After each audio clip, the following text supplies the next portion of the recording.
In today's video, I'm going to teach you how to create custom fields in Freshsales. Custom fields let you capture the exact information your team needs beyond the default fields, so your CRM reflects your process. We'll walk through where to find the field editor, how to pick the right module, and how to configure the field so it's clean, consistent, and ready for reporting. First, go to Settings, then open Modules and Fields. This is the workspace where each module's layout and fields are managed.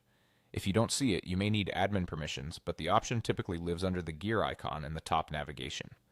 Next, select the module you want the field to live in, such as leads, contacts, or deals. Fields are module specific, which means a field added to leads won't automatically appear on contacts.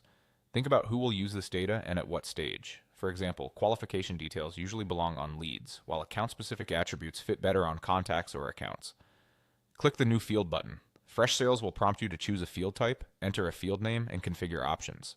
Pick a field type that matches the data you expect. Text for short notes, number or currency for quantities and amounts, date or date time for schedules, checkbox for true or false values, and dropdown or multi-select for standardized choices. Choosing the right type keeps your data sortable and reportable. Name the field clearly and consistently. Avoid abbreviations that new teammates might not recognize. Use the description or help text area, if available, to explain what belongs in the field. Then configure the options for data quality.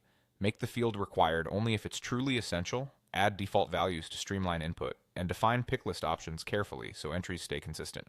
Where supported, set character limits, minimums or maximums, and formatting rules to prevent typos.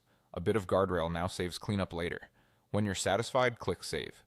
The new field is added to the selected module's layout and becomes available immediately in forms, lists, and reports that reference that module. As your process evolves, you can come back to adjust labels or options, though changing field types later can affect existing data, so review before editing. Keep your field library tidy, avoid duplicates that sound similar, and prefer dropdowns over free text whenever standardization matters. Finally, remember that clear names and helpful descriptions speed up onboarding and reduce errors. That's all it takes to create custom fields in Freshsales. Simple, structured, and built for better insights.